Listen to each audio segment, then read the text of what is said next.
And we are live with our 75th episode of Absolute AppSec. I'm Ken Johnson at CK Tricky on Twitter, joined by my co-host Seth Law at Seth Law on Twitter. Seth, say hi. Hey everybody, and we are back. It's been a couple of weeks, but we're excited to be joined by the superhero known as Professor Glas today. But we'll get into that shortly. Ken and I have just been all over the place doing trainings and everything else. But we're finally looping back in. We've got a whole bunch of episodes queued up, a whole bunch of people like Brian that'll be coming on over the next couple of months. We're excited about the lineup. We're excited to keep rolling. First things first, though, we're ordering new T-shirts. So if you come on the show and you haven't got one, please let us know. Make sure that we'll get you one of the Absolute AppSec T-shirts. But we always have swag with us if we're at conferences or whatever else. Ken and I will be at DevSecOps Days in Austin in a few weeks. We're going to be doing a live version of Absolute AppSec from the stage. I'm not sure how that's going to work yet, but we're going to attempt it. James Wickett asked us to come on and give it a shot, so we'll do it. We'll see how it rolls. Other than that, I will be at CactusCon as well. I think that's the weekend before, but just as an attendee, that's going to be the first conference I'm going to in a long time where I'm not actually speaking or giving a workshop, so it should be interesting. We'll see how it goes. Anything else, Ken? No, it's just that the other Ken Toller, put in a pretty funny picture of the movie Glass, because we were just talking about how like Professor Glass sounds like some sort of X-Men or something. So sweet, it is. So he posted to that M. Night Shyamalan Ding Dong. I can't say the name. Glass, I think that was right. Yeah. I'm pretty sure that's the Ding Dong. Yeah, that's perfect. Yeah. Yeah, sounds perfect to me. I don't really know the name. Yeah, we don't have any. I don't think we have any other events coming up besides the DevSecOps that I can think of. So I don't know. I don't think there's anything else to really mention right now. We've been gone for a couple weeks, and that's just a product of switching too many time zones too quickly and us being incredibly jet lagged. I remember that week we did 6 days in Melbourne, and you lose. Well, first of all, it's like a day of travel there and a day of travel back. But then you because of how time zones work, you go back in time coming back. Yeah. So you lose a day going there. So it's this weird thing where we were there too short of a time. We didn't like this by the time we maybe started to adjust, it was like time to go back. And so it just swung everything off. So we kind of missed, but I did want to mention for speaker lineup, this is the only thing I wanted to mention is we have a ton of cool speakers to include Brian, who we're going to introduce and talk to here in a second. But we've got Guy, who's the co-founder of SNCC, Clint Gibler, who's a NCC consultant and has done a lot of cool stuff and has a lot to talk about. Kelly Robinson, Abe Bargov, Ron Paris, Louis Barrett from Segment, or Lewis. I'm sorry if I'm mispronouncing that. And I'm just going to butcher everybody's name. So Matthias, Mattow from Secure Code Warrior.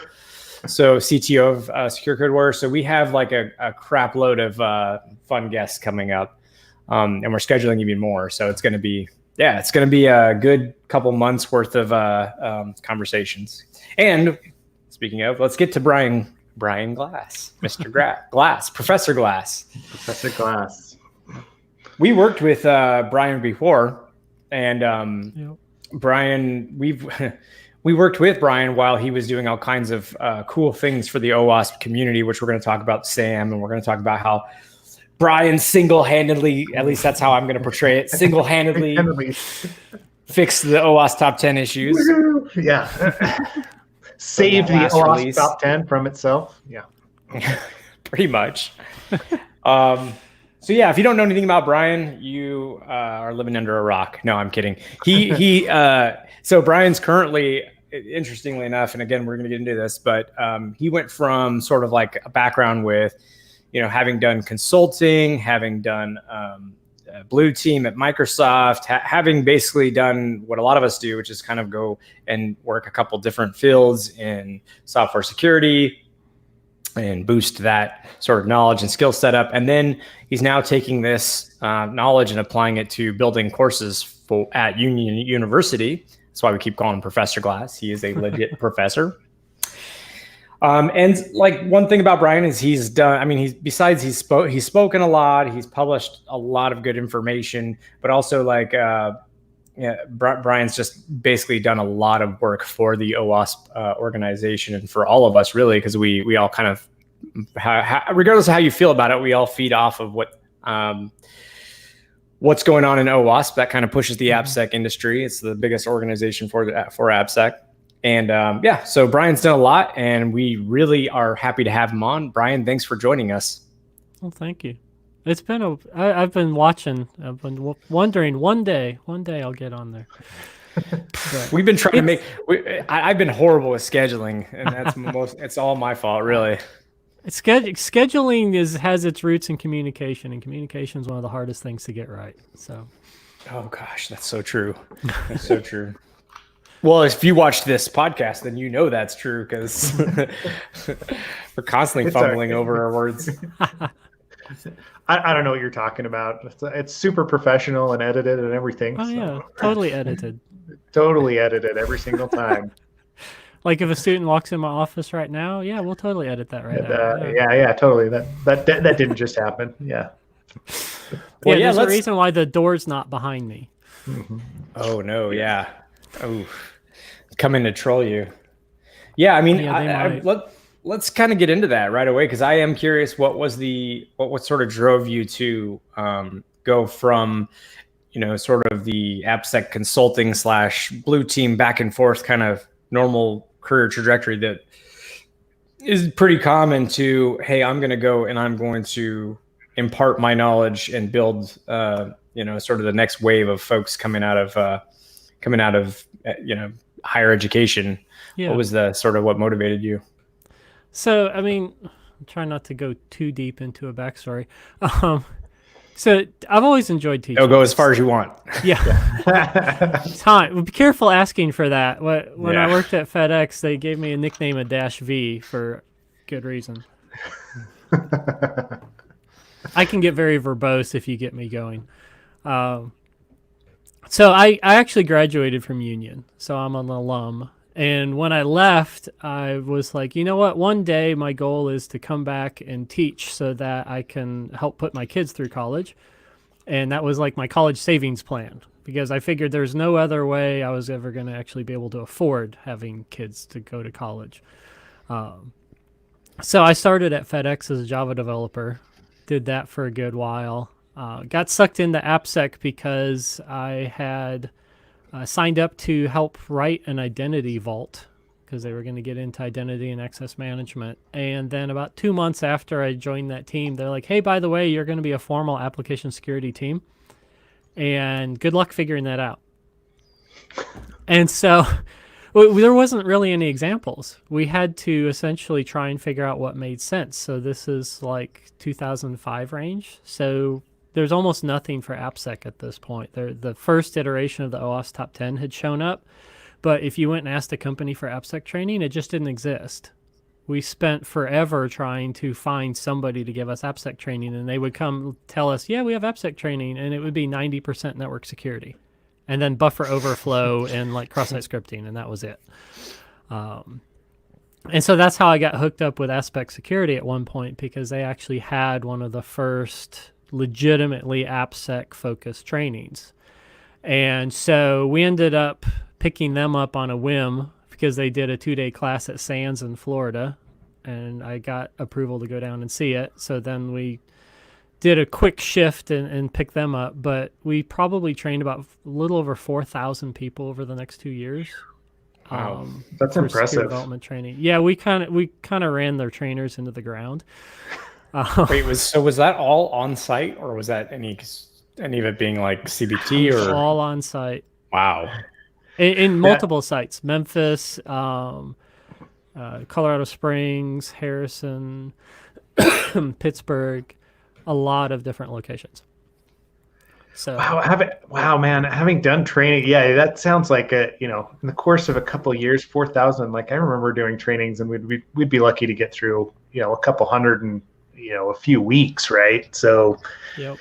you definitely took advantage of them. I don't know. I'm sure they got compensated fairly. Oh, they were well compensated. There you go. Yeah. But it worked out really well. But then I went from there. I did AppSec, both as tech lead and a manager at FedEx, so helped build the AppSec program. And then have found throughout my career there's not a lot of people who have that background, so it's been seriously beneficial. And then went from there to like an enterprise architect for a year. And then decided I wanted to understand more about where AppSec fit in the overall security scheme. So I went and joined General Dynamics as a incident response contractor for the IRS, which was fascinating. Yeah, that has to be. So we lived in essentially a level 5 facility. So it took about 15 minutes of physical security checks to get back to where we sat at our desk. So you didn't really go out for lunch because you burned almost all of your lunch hour trying to get in and out. Wow. But it was fascinating. I mean, just the malware, got to do reverse engineering malware, a bunch of ArcSight, just stuff to see. You think about, oh, nobody falls for spam. And then you realize that it only takes like a 1% click rate on an 8 million spam campaign to actually get decent results. I heard the weirdest thing recently about that, which is a twist on us all making fun of like, how spammers typically misspell things and stuff like that. And someone had written an article about how that's actually, in some cases, purposeful because it attracts the, I don't know how to say this nicely, less intelligent pieces of our population. But like you said, the ones it's that may even be more susceptible. Yeah. Right. It's like intentional. It just filters out all the people that have common. I don't know how to say this nicely. So anyways, but you get my point. Yeah. And we would joke that if they ever learned how to actually, like, if they got somebody who had a good English background and proper grammar and everything, that we'd be in big trouble. And that was like 10, 12 years ago. And they have. And we're in trouble. And we've seen it. I bet.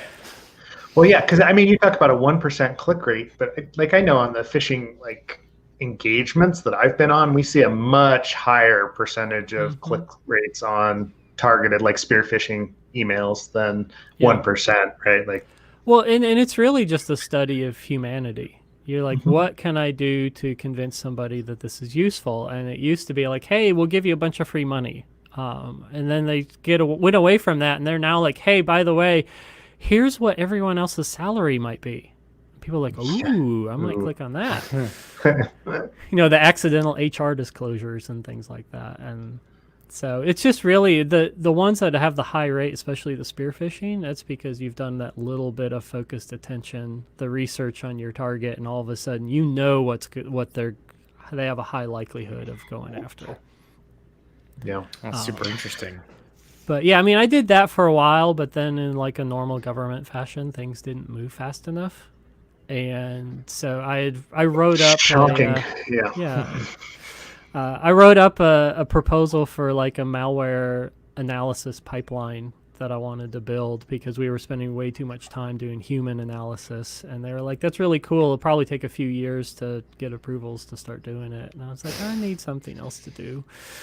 So at that time, Aspect came and asked me if I had any interest in joining because they were growing again. So after the economy dipped in 07, 08, they were coming back out of that. So I went and joined them and worked for about 2.5, 3 years at Aspect. So they've been since bought by E&Y, but it was really good. I really enjoyed working there. It got me into SAMM. So the software assurance maturity model that we talked about a little bit. And so I got more into doing program stuff. So I like doing pen testing, I like doing code review, and I like staying up on that. But I naturally gravitated more to larger scale program level because that would impact all the applications in a company and not just one or two of them at a time. And for me, that was just a natural attraction to go in that direction. Is that where you met David Leonard and That's where I met Stefan? Dave. Yep. Dave and Stefan, Jason Lee, Jeff Williams, Dave Wickers. They had quite the crew. And so, I learned so much there. It wasn't even funny. But it was a lot of fun. I enjoyed the consulting because I enjoy being able to take things learned from one place and then go be able to apply them for somebody else. And so for me, like, and I'm getting back around to your question. I'm just taking the long road. Take the long road, by all means. For me, the way I like to learn is I like to learn by teaching. So I won't teach something I don't understand.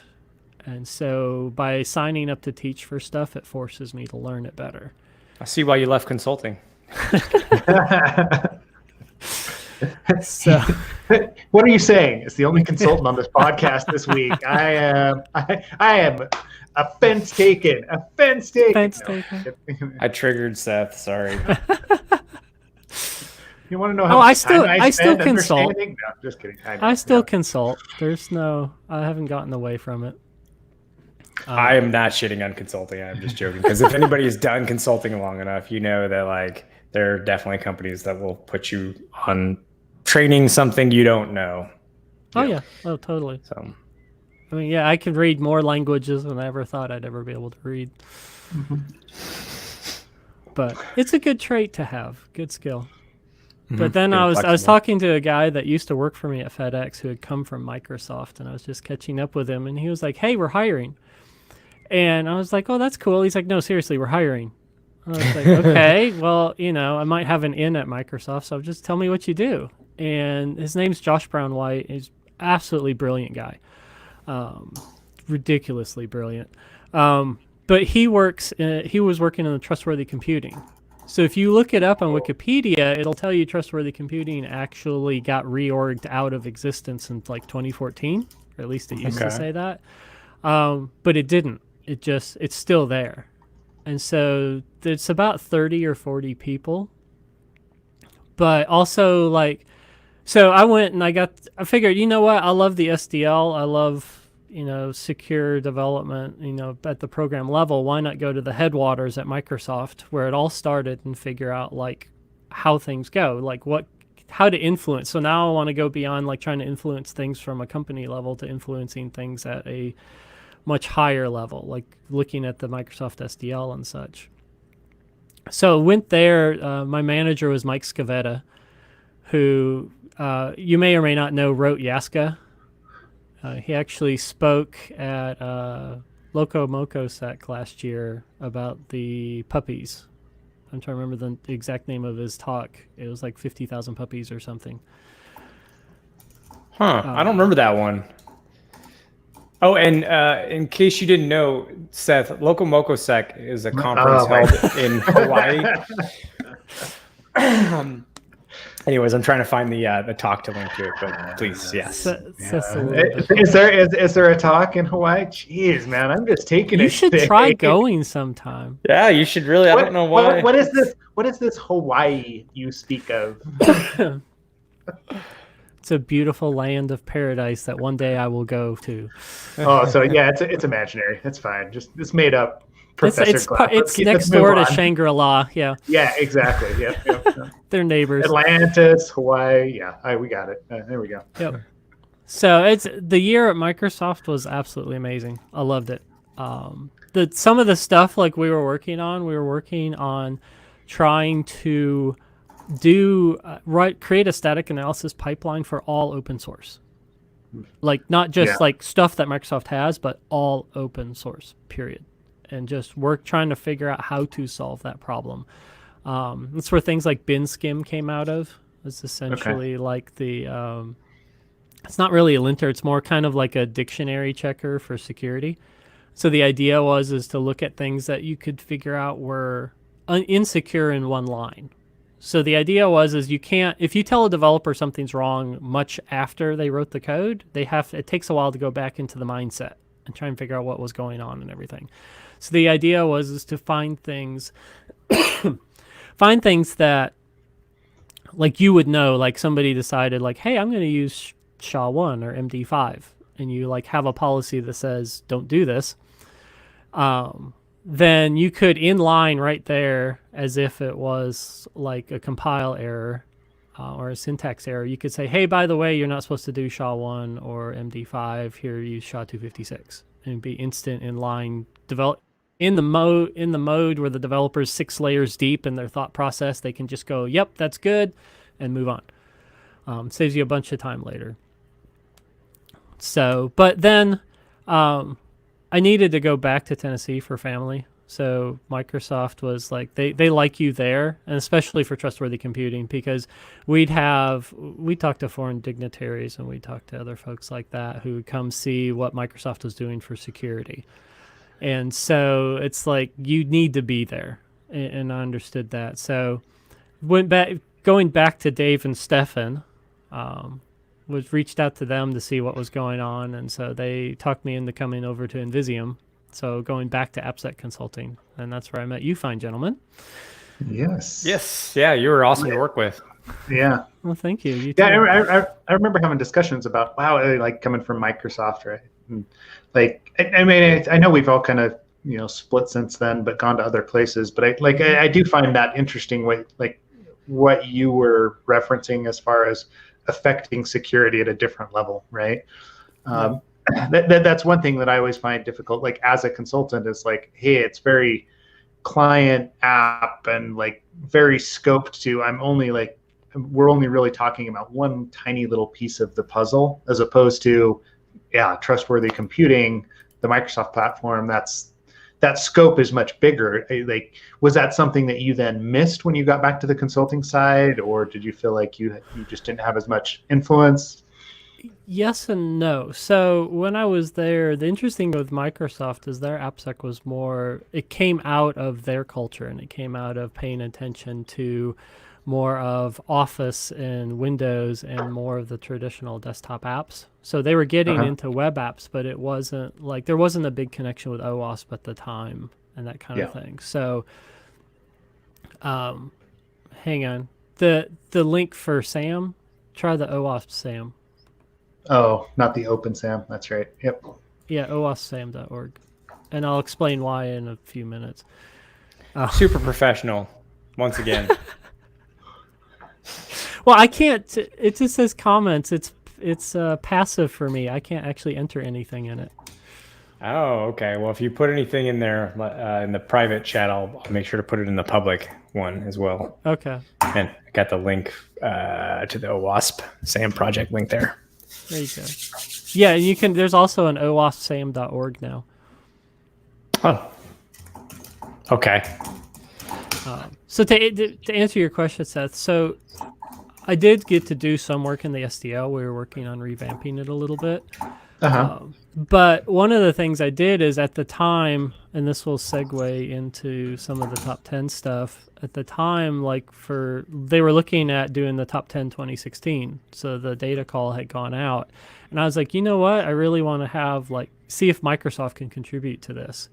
So I did a bunch of running around internally and had gotten some level of approvals inside and had about 500,000 records pulled from internal testing for stuff that was found and fixed and everything. And then got close to being able to release it. And they were like, you can't, because all it takes is somebody writing a blog post that says, look how terrible Microsoft is. They had 500,000 vulnerabilities in web apps. And it's just like, and I get it, but at the same time, I was like, we've got to get past that point or we'll never be able to share and learn from each other. And so it got me into paying more attention to the top 10. Because at Aspect, because the top 10 was run by Jeff Williams and Dave Wickers, we would get some exposure to it, but they did the primary working on that team. So coming out of Microsoft, now I was kind of paying attention to the top 10 and watching what was going on because I was trying to submit to the data call. Yeah. And then the initial draft came out and things kind of got messy for a while. You could say. To explain that, so that Brian doesn't have to, there was a lot of there was some contentious. There were some contentious discussions around whether or not. I don't remember the actual category, but I know it was effectively a lack of whatever tools, like I think it was lack of automated detection or something like that. But it was really what a lot of people felt it was like a thin cover for RASP products, runtime application security product or whatever, or self-protection. Yeah, thank you. I can't remember anymore. That's all right. I have to remind myself. Yes. Well, how could you forget? No. Yeah. But so, and part of that was that, the people that owned companies that were building that software were also involved in creating the OWASP Top 10. I'm not giving an opinion one way or the other, but that was what people were upset about, not feeling like the categories were well laid out or representative of what they felt should be in the OWASP Top 10. And feeling like there was some, Yeah, and I felt like there was a lot of backlash because it didn't feel data driven, right? It was very it's always, the OWASP Top 10 has always been pretty subjective, right? Mm-hmm. And you've got the whole chicken and egg problem. Do we find injection because we're so concentrated on injection? That's what we teach people about. So of course that's the item that pops up to the top because that's the most severe, right? Or is it because that's actually what exists? And so there's always going to be that kind of subjective nature. But the fact that we didn't, that initial round, that initial release wasn't backed in data made it seem very suspect. And even if the team that put it together, it wasn't done maliciously, or it wasn't like, hey, we're pushing our RASP products or whatever it is, it still felt like that to the community, right? It was the perception, and then the perception of a few got amplified, and it just got ugly for a bit. And it did get ugly. It split the AppSec industry into two parts, really. Those who were, it was like a very polarizing issue, is what I mean to say. Very polarizing. At the core part of AppSec, it really got a bunch of people going. So for me, the curiosity was well, if we have data, because this was there was a public data call, what would the data actually say? And so I started doing a bunch of analysis of the data of what I could from what had been collected, and then wrote a blog post on it. And be careful when you write a blog post in terms of what might actually come out of it. It's so public, you know that, right? Yes. And so I wrote blog posts were so impartial and so focused on the data that, and it was also very they were lengthy, and it showed that you put a lot of research into it. And so I think that on top of what it uncovered, for what it's worth, for those that don't know, it was I think it was just so well received by so many, and it became such a popular couple articles just because of the fact that you broke it down really well and put a lot of effort into it, and it felt really impartial. That was the goal, because there was a lot of mudslinging going on, and I was trying to be look, can we just take a step back and let's look at what the data says, but also more importantly, what the data doesn't say. And so, because the top 10 is an awareness document that gets treated as part of policy. So it's got this split personality that it's really a challenge for the top 10, because there's a lot of people that take it and they're like, here's my gospel truth. It's the top 10. I use it, and that's all I need to do.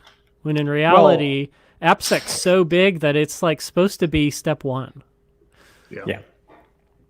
Well, and it's gotten rolled into, for better or for worse, people have definitely rolled it into compliance-driven standards, around training, around what your scanners are looking for. So it's you can say that that's not what you intended, but once it starts getting used that widely, and the rest of the community, again, okay, maybe this is sort of my opinion, but I think the community benefits from that being a part of compliance standards, in the sense that they know they need to bring in folks for training. They know that they need to have these assessments done.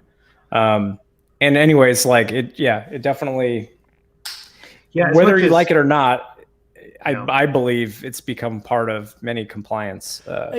It is. It's a double-edged sword in that respect. But Because I mean, it's the definitely thing. push the industry forward. Sorry, go ahead. Well, no, and there's also a reason why the top 10 is still on 3-year cycles. Because if we updated it every 6 months, the disruption to the industry would be amazing. Yep. Not in a good way. Because, Yeah. I mean, people develop training to match the top 10. There's still talks in almost every conference about the top 10. One of the things I did after, and I'll jump ahead slightly, post top 10, because I put, well, okay, let me back up. Before I talk about that gets too far. So after the 2 blog posts, somebody actually reached out and they're like, hey, would you be interested in doing some of the formal data, because they were trying to reboot the top 10. And so I agreed to that. I was like, you know what? Because again, looking for places to be able to influence at a larger scale. And so went through and we reopened the data call. We asked for a little bit more information. Hats off to the companies that were willing to contribute, because it's risky. It really is. All the way down to the last minute, BugCrowd contributed, and they're head-to-head with HackerOne, especially 3 years ago when bug bounties was a really hot topic. And so there was some risk to, exposing that data publicly about what was being found and not being found.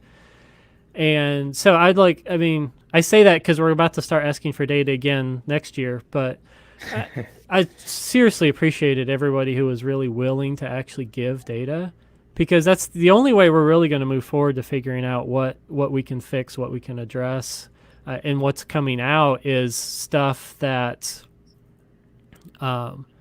is really sharing that information, because everybody has a different view and a different perspective.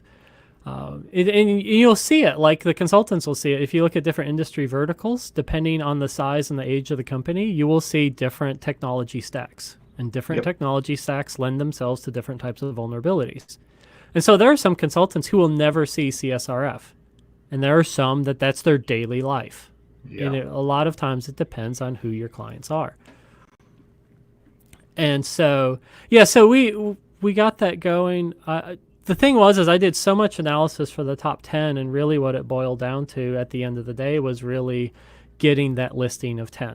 There was so much more that could be and was done beyond that. But really the biggest difference in the top 10 2017 that we did is we went from frequency to incidence rate. And so previously we had done just raw frequency measurements, and almost always cross-site scripting will dominate. Because if cross-site scripting shows up systemically in an app, it could be 4,000 or 5,000 incidents, or 4,000 or 5,000 items of cross-site scripting within an app. Well, with one root cause or 3 root causes. And it could be fixed in like 3 places, but there's 15 times or 5,000 times it would show up with a scanner. Yeah, that heavily skewed the results. It did. The initial data set we had, like 90% of the results was cross-site scripting. Yeah. Not surprising. It was just insane. So one of the things I wanted to do is go look at, because it didn't tell me really where the problems were. It just told me that there's some really noisy problems and then some other stuff we couldn't see. So I wanted to go down the road of taking something that existed like epidemiology. So looked at incidence rate within that. So it's essentially like of a population, how often does something occur? So we shifted how the data call was and said, hey, don't give us raw numbers of how many times you see each of these things. Tell us what your population of applications were that you tested, and then how many had one or more of these particular vulnerabilities. Because I wanted to know, like, of all the apps you've seen, what percentage actually had cross-site scripting? And at that point, you lose whether or not this is like a systemic problem or a one-off problem, but that's not the purpose of what we were looking for. We were looking for, how many apps actually manifested this issue at some point. And so that was a huge difference in 2017, and something I plan to bring along in 2020 is to continue using that incidence rate, because all of a sudden cross-site scripting got put in place, and it wasn't by far the most dominating finding. And I think we got a much better picture out of it. And the other thing we did, because you talk about data-driven, is we went to 8 of the top 10 are purely by data, and 2 was by survey. And so you can't be forward-looking if you're always data-driven. Well, you can, but it requires getting a whole lot more deep into predictive analytics that we were getting into at that time. We didn't have the data to be able to get into predictive analytics. So what we did is we essentially ran an industry survey to say, hey, of these 14 or 16 CWEs, what do you think are the two most prominent that you're seeing that you believe should have a place in the top 10? Interesting. So what you're saying is basically like, so for instance, you may not currently have a lot of statistics on something that many of us have been talking about over the last year, which is SSRF becoming an increasingly becoming like the new SQL injection, right? And that meaning that from an incident perspective, if we're talking about incidents, like and just like from a bug bounty submission perspective to actual incidents of people compromising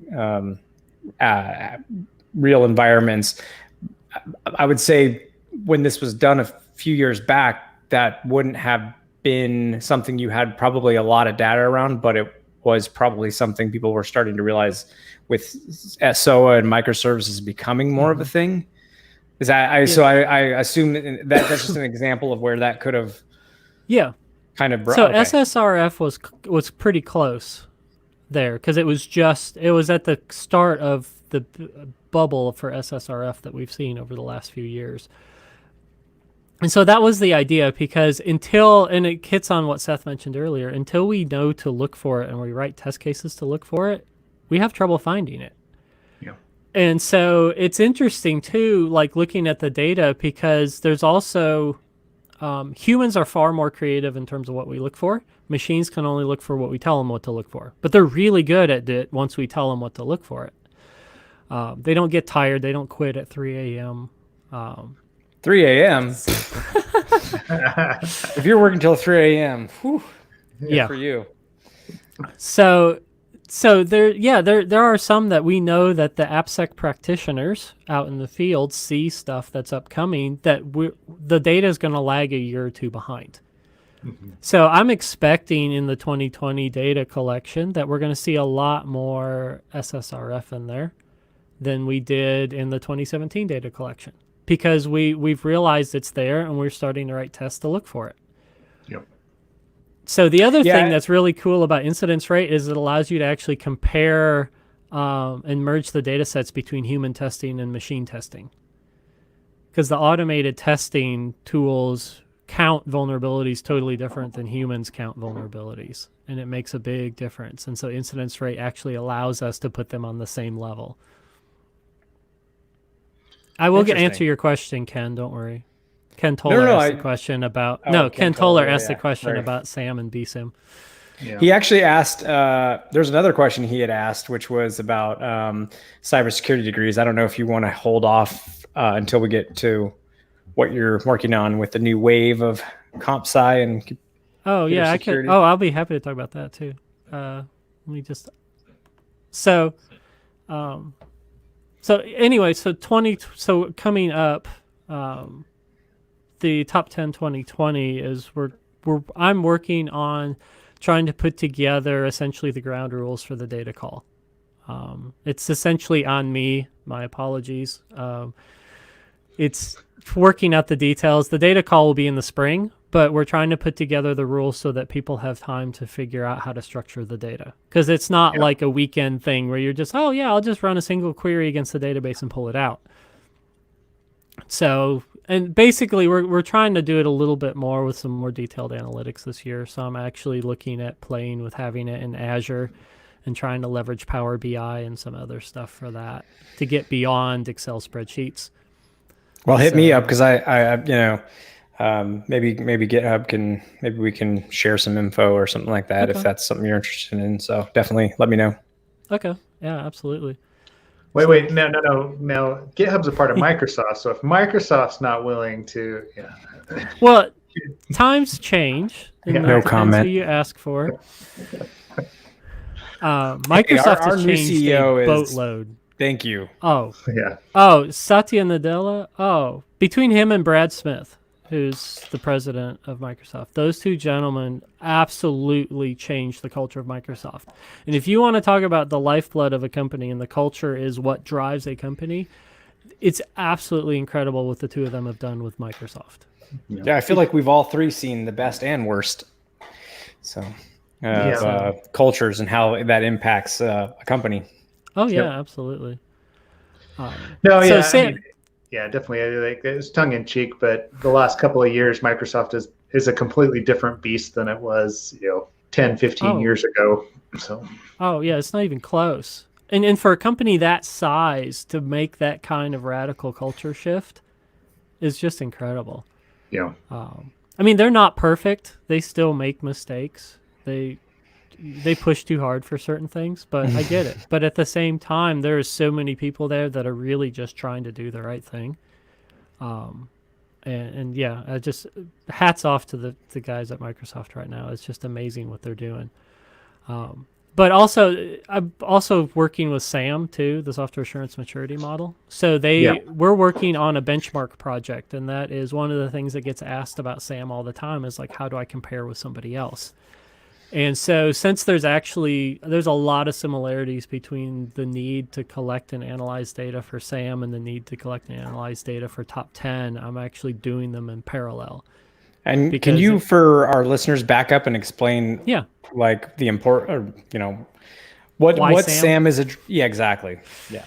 So SAMM is really cool. It was built about, I think 2008, primarily by Pravir Chandra. He had a bunch of help. It was funded by Symantec, I think, if I remember my history right. Someone will correct me if I'm not. And so it's really the idea was to help people figure out what you needed to do for an AppSec program. And then it also gives you a way of measuring where you're at. So it has it's a maturity model. So it's guidance. It's not perfect.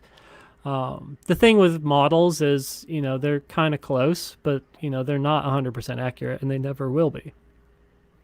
But it gives you an idea, like, for the different areas. So in SAMM, the primary areas were governance, construction, verification, and operations. And so it would give you an idea, like, where you are compared to where we think you should be for things like developer training, policies and procedures and standards. And you could figure out where you were. And then it would also give you some prescriptive guidance that says, hey, if you've done this, start taking that on.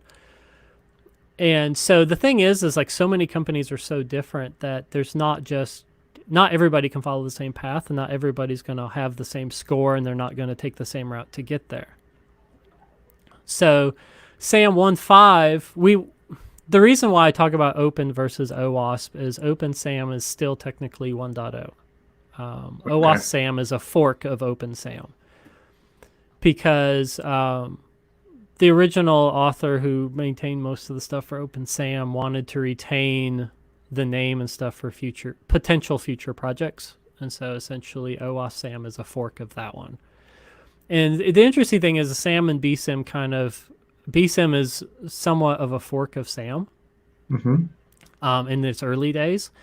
And so the difference that comes, because people ask all the time, what's the difference between the two? And the interesting thing is BSIM is set up that it goes out and tells everybody that it is a descriptive model. So it's not trying to prescribe things to you. It's simply telling you what people are doing. The advantages of BSIM is, it's a community. Synopsys, previously Cigital, now Synopsys, they've done an amazing job at marketing it. They just have. And they being a single company that controls it, it makes it a lot easier to do data collection and analysis because you can set the standards for that. I had one question about that because I've read that, and I actually read the entire, it was like 60 pages PDF before, and I'm trying to remember, was it all companies from the same industry, or like of the same or similar size and industry, or was it like, what I mean is, was it Fortune, like all like Fortune 100, or was it a mix of companies? I honestly don't remember. That's why I'm asking. most of BSIM, basically because of how much it costs to run a BSIM analysis or whatever you call it, the sampling within BSIM is skewed. It just is. So it's usually only larger companies that are more likely to have a more mature security team are usually the ones that are represented in that data set. So you end up with like the top 3% of a lot of industry verticals are in the BSIM data set. And there's some outliers, some smaller ones. Well, I say smaller. They're probably still pretty large. But that was one of the things that SAM is different because you can do it yourself, or you could have one of a dozen different consultancies come in and help run it for you. And if you don't like how somebody did it, you can go find somebody else to help you with it. I've helped several companies, many companies, actually build a program around SAM. And it gives you a starting point, and then it also gives you like incremental measurements for you can be able to move yourself on a dashboard and improve a score, which always helps for the executives. But you can actually get stuff done for that. But I mean, that's really one of the biggest things. I mean, we've maintained a mapping between SAM and BSIM, but they're drifting farther and farther apart. BSIM will tell you what a bunch of people are doing. There's the risk of once you get a critical mass of what somebody's doing, others just do it because other large people are doing it. There's not much of a measurement of whether or not that was a good thing to do. It's just a bunch of people are doing it. And that's one of the challenges we're trying to address in SAM in looking at 2.0 as well, is trying to figure out, can we do a qualitative measurement as well? You know, because really, ideally, the goal with SAM is that a company can measure what it's doing, but it also can share with other companies like this. These are the patterns and the sequences that worked well for us, and these are the things that didn't, so that we can actually work together to grow and evolve how AppSec runs by learning from each other. Because right now, we repeat each other's mistakes like crazy. I feel like that's such a hard thing to define, as like what works and what doesn't, even because I mean, the obvious route, but would be a completely mistaken approach, would to say like, oh, well, we had 500 bones last year that were of this category, like this, I don't know, P0, and this year we had 200. But the problem is like, there's so many factors that go into that, and none of them probably have anything to do with your security program, or maybe they do, but that's a hard thing to determine. That seems like a really complicated thing. It is. AppSec metrics is one of the hardest things, period, because there's so many variables. Well, yeah. I mean, you start talking about company culture and like Microsoft, right? Or, you know, other big companies, you know, how developers respond to security, right? Like there's just, and that all feeds into what is effective. So just because Microsoft is doing something or GitHub is doing something doesn't mean it's going to work for your organization at all. Absolutely. Yeah, and we've met with other teams from similar like sized companies, similar cultures, and the things that they do don't always work for us either. Like some of the things that they put into their program that worked for them, or that, and again, I don't know, it's very much a feel thing. It's not like hard metrics and hard data. It's just like, well, we feel that this is working for us, but then it like does not translate, even though you would hope it would to us. So it's just there's difficult. So much art in AppSec beyond the science of it, and there's so much of a human element to it still that we're so far away from trying to automate it to death. We're making some progress, but I mean, it's just a struggle. But SAM 2 is interesting because we're actually trying to, so the original model is over 10 years old, and like DevOps and Agile and all of that's shown up in the meantime. And so SAM 2 right now is pushing, we've added a fifth primary section, and it's really more about the implementation. So the interesting thing is, if you looked at SAM and the 1.x setup, is it never actually addressed building code.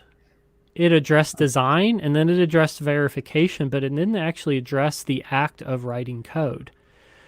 And it just, at the time, it wasn't really needed. But when you have now like the Agile and the DevSecOps setup where so much more is built into during that point of the life cycle when you're actually writing code, that we had to go through and say, you know what, we need to make sure this is specifically called out, because otherwise you won't have any maturity levels for, hey, I'm doing this like secure build or secure deployment or defect management. That really wasn't there. And so that's being added in 2.0. So there, it should be released next year, I think. So, but yeah, they're making great progress on it. Awesome. And it is hard. I mean, it is really, really hard to build a model and to actually try and account for all the possible variations without turning into spaghetti. Yeah. Yeah, it'll be interesting to see how 2.0 then does, or as it gets released, in comparison, right? To go along with the OWASP Top 10, but at the same time, it definitely feels like SAMM is a better, right? Like it's a better prescriptive control than the OWASP Top 10. Like, let's be honest, right? Like at least that's giving you guidelines as far as, hey, this is what you should expect, right? Like, not. Yeah. SAMM is a seriously underrated project, and so many people do not realize the level of benefit they could have from just looking through it and running it. Whether you run it yourself or you get somebody to do it for you, but SAMM is program level. It helps you understand what you should prioritize, and that is huge. And that's benefit. I mean, that's a huge question that I get all the time from startups or from organizations. They're like, well, how do I go about building an application security program? And I'm like, well, first of all, like you're trying to start with like vulnerability scanning. And I'm like, you don't even understand what you have, right? Like, okay, let's take a step back and let's look at SAMM. Let's look at something that actually provides you with a model that you could go towards. Otherwise, you've got to build it on your own. Right? And in some cases, like you're not even at the point you should be concerned about software security. Like as much as I'd love to take your money and whatever, like you have public S3 buckets holding sensitive data. I mean, let's start there, maybe, right? Well, we got Wi-Fi with like password 123. Like, we've got some other issues to address before we get into your software security. Like I know it sounds cool, but I'll see people try and start by like, let's start automating AppSec. Like you can't automate anything in your IT yet. IT maturity has such a huge impact on what you can do in application security. Yep. Well, I do want to shift gears because we don't have a lot of time left, and I wanted to get into. What is your approach to building? I know we don't have a ton of time, so let's just give to what we can. But how what are the main things you're trying to address with the way you're structuring your proposal for the cybersecurity? Thank you. Yeah, sorry, my brain's just no, that's all right. Drinking caffeine today to make it work, but and then also at some point I want to get to Ken Toller's question before we drop off. So that's the two. Well, I mean, I think it's kind of the same. Cool. So basically what I did is, for better or worse, this was my approach for doing a cybersecurity program. So we're looking at having both a major and a minor, because we want to be able to allow some business people to take cybersecurity as a minor if they want to. One of the main things I'm doing is I'm working closely with the business department to try and get some crossover between computer science, cybersecurity, and business administration. Because there's always a huge gap between the two in terms of understanding vernacular, stuff like that. Just communication, understanding each other's world would be huge. But I mean, from my perspective, like the only way we're really going to address security long term is to do it generationally. And that's part of the reason why I decided to stop just talking about it and start doing something about it.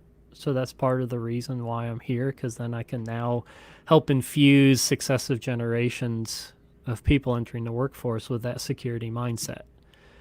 So the way I designed the program is there's something called ABET accreditation, and so they give guidelines. So if you want to get an accredited program through ABET, there's guidelines about what you need to offer or not, and it's ABET. If you were looking it up, I saw Seth's face change.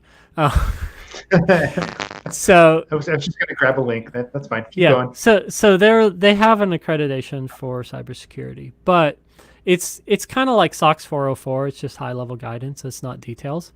It's related to the ACM's guidance, so the Association for Computing Machinery, which is essentially the professional organization for computer science.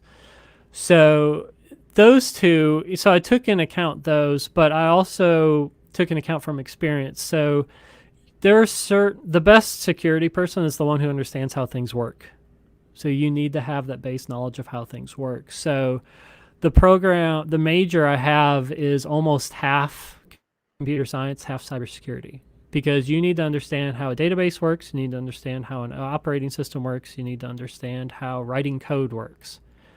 And then I can go and teach you like, hey, this is how this is like governance, this is policy, these are the legal issues around security. And then I can look at like, here's what assessments and audits are like, or here's what operational security is like, or here's what network security is like. So being able to go through that. So what I took was the guidance from ABIT, but then I also went to the CISSP. Love it or hate it, it is still like the standard certification. And especially for students coming out of college, being able to have the associate CISSP, like being able to pass that certification, even if you don't have work experience, that helps you get into jobs. And it's an interesting challenge. So within computer science, there are two almost competing goals at times, and they compete for time. And one is to teach a student the foundations of computer science, like what is procedural programming versus object-oriented language versus interpreted languages. So, you could look at C and Java and Python as examples. And so teaching them all the basics, but then you also want to make sure you teach them marketable skills. So, so you're competing with the two, right? So they compete for time. So 4 years is actually a relatively short amount of time. It sounds really weird, but it is a relatively short amount of time for the number of classes and things you want to teach somebody. And so it's a balance of trying to figure out, how do I teach you enough of a foundation on principles that you can continue to learn later, but also teach you marketable skills that you can get a job when you graduate. And so just trying to strike that balance. But the goal is, at least in the program, is to give you a good, solid, general understanding and foundation of cybersecurity. You understand how things work. You understand how you protect them. And you can go off, if you want to get into digital forensics and investigations, you can go focus on that after this. If you want to go into application security and be a pen tester or something, that's fine. Go for it. If you want to do secure development, you at least know where you fit in the grand scheme of everything, and you know what's expected of you. Yeah, I mean, and it's funny, just to add to what you're saying, it's funny because I was having this conversation just last week with a buddy of mine, and we were just talking about people who want to get, they're like, oh, I want to, and this is, I mean, out of high school, out of college, like I want to get into cybersecurity. And then it's like, okay, do you have these prerequisites? And it's like, you have to have a decent range of fundamental skills in order to even then go into, like, it doesn't matter if you're doing network security or if you're doing forensics or you're doing AppSec, like you need to have that ground level security, or I don't know how you, fundamental, whatever, to build off of. Otherwise, I was like shaky ground. I've had a couple conversations with recent college grads lately, like coming out of a, cybersecurity program and something like that. And they're like, well, we want to go start, pen testing or whatever right off the bat. And I'm like, do you know if you even like that? Right. And they're like, well, I did a CTF. And I'm like, no, like no one hires a top level pen tester right out of school, right? Like they don't anymore, right? That's just, that's probably not the path. And, I start talking to them, I'm like, well, if you really wanted to get into security, you've got kind of this background from school, like what you've done, and it sounds like the same sort of program you've got there. I'm like, you've got to find your foothold, and you got to find what you're really interested in. I'm like, go be a SOC analyst, right? Mm-hmm. Go do one of those entry-level jobs that's going to expose you to 10 different aspects of security, and then you can choose what you want to do. but it like without some sort of introduction into that, and I think that's where your CISP discussion is actually pretty good. At least it gives you exposure to a wide range of things that are in security and security related, right? Yeah, and then you understand how they relate to each other. Yep. And it's like, and to me, that's really important basis. Because Yeah, it's really, well, this is a I really mean, good question. Sorry. Yeah. No, go ahead. Well, no, I was just going to say one of our listeners had a really good question, which was like, in terms of AppSec, specifically web app security, is there much of a focus in academia right now? And I know that there's the cybersecurity sort of push, but I'm not sure if there is a lot going on. I don't know. Gonna depend. So doing the research on cybersecurity programs to try and figure out what to base mine on or how to build the proposal. I've seen them vary from anywhere of having a total of 3 classes and a quote unquote concentration in cybersecurity to like having 5 or 6 classes. From my perspective, I have 10 because there's a lot to tell you. And also like, Darden's question, like from my perspective, I'm an app guy. So my program is not going to be hyper network focused. It's going to be balanced. And that's part of the reason why I took the domains from the CSSP is because I want you to understand in security, there's legal ramifications. There's governance ramifications. There's privacy ramifications. It's not just like I can go down to the network and crack packets and mess with stuff at a protocol level. There's so much more to cybersecurity. That's absolutely true. Yeah, there's there's a lot of considerations involved. One other question I wanted to put over, because I think this is a really cool one, was, and I have my own take, but I'd like to get yours first, Brian, which is, do you think that AI could ever take over security? This is such a broad and non-structured question. Do I ever think AI could take over X? I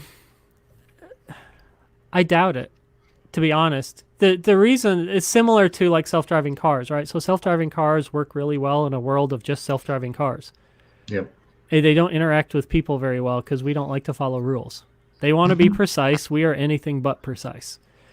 And so trying to have a purely AI level security when humans are still writing code and building infrastructures and doing all that kind of stuff would be really difficult. If it doesn't, I mean, I can't say it will never happen, but I don't see it anytime soon. I mean, it can pick up things for us potentially and learn patterns. But at the same time, I just don't, so many advancements have to be done in AI for it to quote unquote take over security in that respect. Just because, I mean, you look how much struggle we have, just between the different frameworks and the languages and just AppSec itself, much less all of the new stuff we're doing or all the cloud-based things and the containerizations and we're inventing new ways of doing the same thing so rapidly that it's almost impossible to keep up in that respect. The only way we'll really fix that long term is when we're willing to actually put forth the effort to, as we build new things, we build security into them. Yeah. And some are getting better, but there's massive market pressures to get new stuff out without security because you still make money off of that and you can still play catch up. And right now, there are no major ramifications for doing that. It's very rare for a company to go out of business because they were first to market but didn't have enough security. Yeah. Yeah, it's always easier to hit the tipping point. Yeah. Well, yeah, I mean, you see that in the stock price from breaches and other things, right? Like they may get punished for a couple of days or a couple of weeks, but it's usually because they have to pay for credit monitoring, right? Yeah. So there's one big charge and then, it's all over. And everybody keeps using. It's also indicative of like security has to understand we're only one small cog in the machine. Yeah. And as much as it pains me as a security professional to say that, like in the world of business, we're still just a small piece of everything. We're just a piece of the risk. We're a piece of the budget that needs to be spent. I would, sometimes I wish we were bigger, but at the same time, I also wish we'd understand where our place is in the business world and like use that to our advantage. Yeah. Well, and that actually comes to a point that Ken Toller made on Slack about, if you want to get into security, one thing he recommends is actually working on a help desk, right? Mm-hmm. And actually understanding where like IT and security fit into a larger business process. That's part of it, right? Is you have to know what your role is. And, I think we've gotten away from being the agent of no in most companies, right? That, the business can't do business because security's involved. But we are still, we think about things in a different way than the rest of the company does, right? Which is good and bad. It's good because we're recognizing risks that probably aren't coming up in other places, but it's bad because we're just a piece of the business. We're not we're not the major driver for most companies, right? I will give a different take on that though, because there definitely are situations where we absolutely are our security absolutely does have a huge impact on the business, and that is specific to GRC, right? Like governance, risk, and compliance. Like that is one area that if your company falls under PCI or it falls under, SOC 2 or HIPAA or FISMA or whatever the case, whatever like acronym you want to throw at it, then those are absolutely parts of the business that will determine what's okay and what's not. Again, though, most businesses aren't in this. They aren't a security business, right? Right. Yeah. They are selling, some sort of service or a product, and security. Yes, it's essential to that. But if we think that we're too outsized, typically you end up out of a job eventually, right? You have to understand what's going on there, right? Yeah, I think I was thinking more in the sense of being a blocker, not necessarily. It will influence the way you accomplish a goal, but maybe not the goal itself, right? Like the business goal, but that would definitely influence how you get there, or be a blocker depending on your timelines or whatever, just based off of like what's okay and what's not. Especially if you're working in a company that has a lot of like a global reach, and then you've got a lot going on there you have to consider. Yeah. And then, we are finally reaching the point where there are some products and services that the security element of that is a competitive advantage. Oh yeah. And the more we get, the more stuff that goes into that route, the easier it is to sell security in that respect. Because honestly, any dollar you spend on security is a dollar you can't spend on a business feature. Yep. So you have to have a compelling case to why did you spend $10,000 or $100,000 or $5 million on security this year? What's my ROI on that? And honestly, this goes back to the OWASP top 10 discussion, right? Like, as much as we hate it, that has driven security into industries and products that it probably wouldn't be in if it didn't exist, right? Correct. Which was a huge part of the reason why I jumped into it, because like if that went down because of all the mudslinging and stuff, we'd lose the best foothold that we have in a lot of areas. Yep. Yeah. Cool. Well, we appreciate it. Brian, we want to be cognizant of your time.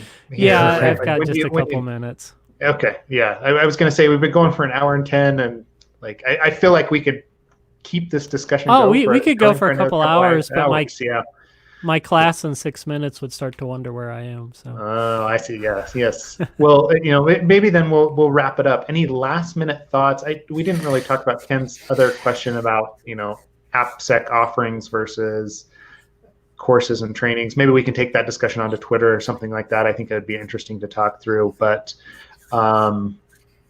we really appreciate our next follow-up episode with you as you come back for a part 2. Okay. Yeah. I'm good for that.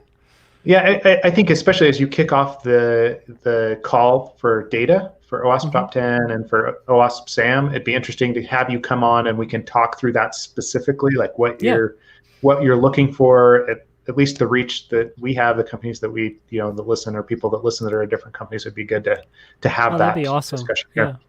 Yeah. So, but otherwise, where can people actually reach out and talk to you or interact with you? I mean, besides coming to Union and taking your courses. Bring me your kids. It's InfoSec Dad on Twitter. That's probably the easiest. You can find me on LinkedIn. I'm not exactly hidden. Okay. Those are probably the two biggest places. If you look, like you can find the top 10 talk. Like I did a talk at a number of conferences about beyond the top 10. So talking about the data analysis and such. So I think, let's see, you could probably just search YouTube for my name and top 10 and you'll find it. There's one that was at B-Sides Pittsburgh and then one at B-Sides Chattanooga, I think. Cool. So that way you can hear more about that story as well. Yeah, good deal. Any conferences or anything like that upcoming? I know it's the end of the year, so most people are kind of conferenced out at this point. Possibly AppSec Cali. Okay. Sam has a talk there. We're just debating who's going to do it. And I'm contemplating submitting to Locomoco Sec for like... Once again, what is Seth, that? that's a Hawaiian... It's a conference, security conference in Hawaii where all of the cool people hang out, and it's Okay, beautiful so weather. you're saying I'm not cool. Yeah, got it. I got it. That's fine. Yeah. Sweet. I like the All shirt, right. though. Oh, yeah. It's our gin and juice, Yeah, it's a good shirt. You got to rep gin and juice once in a while. So. Sweet. All right. Cool. Well, Brian, thank you, thanks for joining us, Professor Glas, and we'll get hung on a logo for you there for your hero. So. Sounds good. Thank you. Yeah. As for everyone else, thanks for joining today. The podcast will be up on where you find podcasts here shortly this afternoon. Otherwise, it's on YouTube. And yeah, find us on Twitter. Ken, anything else to mention for today? Nope. Just thanks for everyone to listening, and then thank you, Brian, again for coming on. No problem. All right. Thank you, gentlemen. Thanks, everybody. Have a nice day. All right. Take care. All right. Bye.